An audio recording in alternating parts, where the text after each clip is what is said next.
You are watching the Doctalk show.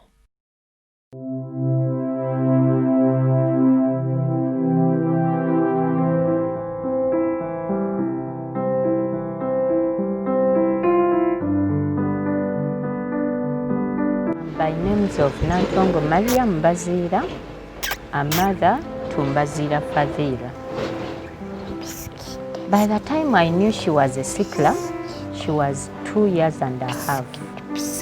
She first got cough for 3 days, kept quiet without talking.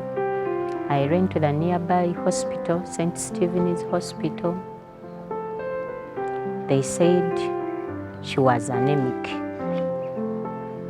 Transfused her with 2 units at first. The following day they said the HB was still very low.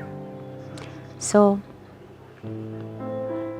they had to rush us to Mulago.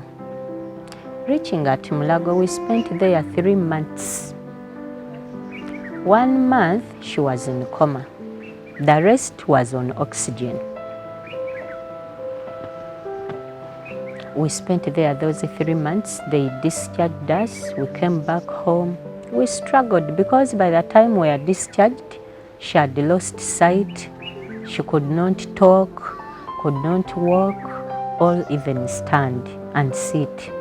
We struggled a lot. We gave it time with prayers. The first thing she regained was talking. After talking, it took her some good months. Then she regained the sight, not completely, a bit of it. She could see some things, others she could not see.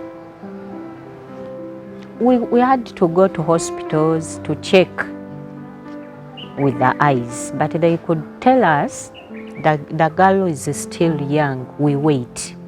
We give it time. So we could only give vitamins. With the vitamins, after some time, like 6 months, she could now see other things she could not see at first. The journey still went on. From the eyes, we now started walking. We started walking a bit. Then we started walking completely, but without the sight. She can see everything except in the book. She can write her names in the book, though she can't write following the margins in the book. That is where we are now. This journey has interrupted a lot. At first, she's so expensive. She has to eat well. She has to drink every time. She has to take some medicine, which is expensive. And besides that, as parents, when she became sick, we lost our jobs.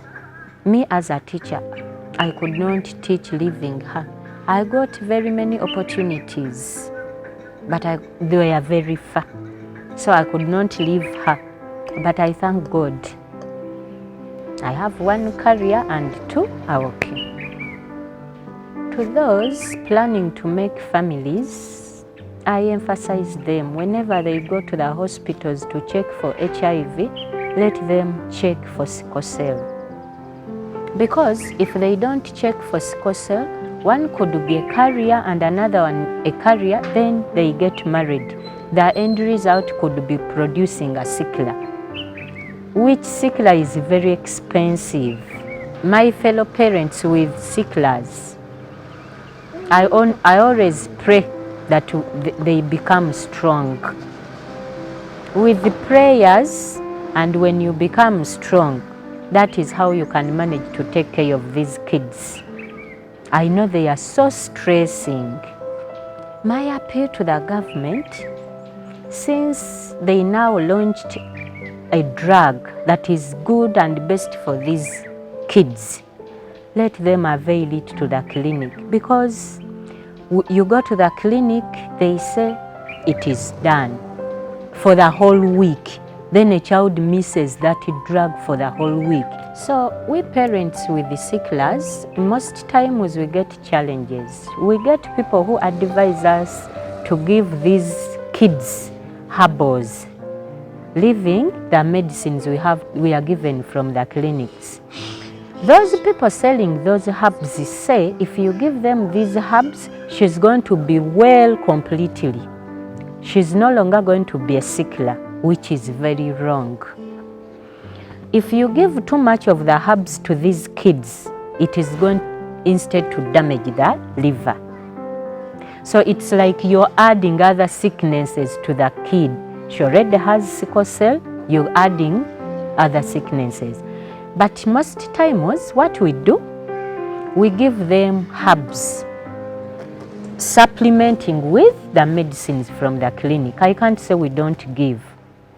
We only give those medicine like avocado leaves for the blood. We give them guava leaves because we are told when you cook guava with avocado, those guava leaves, they improve the immunity, they boost the immunity of the kid. But we have to give very little of it. Not giving it to the kid because she's going to get healed of sickle cell. No. Supplementing the folic acid. We are looking for blood. You are watching the Doctalk Show. Good afternoon, viewers. My name is Sarah Chibirige. I work with Hotel Africana and a member to the Sickle Cell Rescue Foundation. We are screening every Wednesdays at BMK House. We have an office there. We don't converge considering the pandemic going on, but people come in one by one. We do the screening. We do the counseling for people who are going to get married. It's very important. It's just like another HIV. You understand? In fact, personally, I take it sickle cell. You need counseling before marriage than what?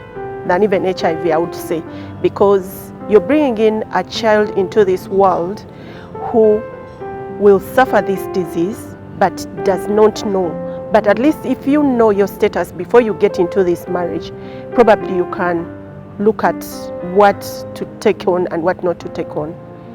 And so we are continuing to sensitize, to counsel, and to test at our offices at BMK House. The message I have to the public: test. One, once you're going to get married, please test. And those ones who already have warriors, children that are fighting, it is not the end. Because you find that initially the public or people used to have this feeling or belief that once a child has sickle cell, they reach at a certain age and they die at that age. But it's not the case. We have people in our foundation, we have members who are 50 years or above. So it is about the care that you give this child and the love. Please don't hide them. They can go to school. Just explain to the teachers that my child is this and this. My child will need water in the class even if the class is going on. You understand? Then also teach the child, this is what you should do. If this medicine, you need to take it maybe when you're at school, immediately after your break or your lunch, please take this medicine. Or if at all there is a nurse at school, take the medicine to the school and give it to the nurse to make sure that the child does not miss out on the dose. Call upon everyone out there to take part in the fight against sickle cell. Parents who have warriors, it is not the end. Take good care of these children. Keep them hydrated. And people who are looking forward to getting married, go for testing and know your status before you are in this. You are watching the Doctalk Show.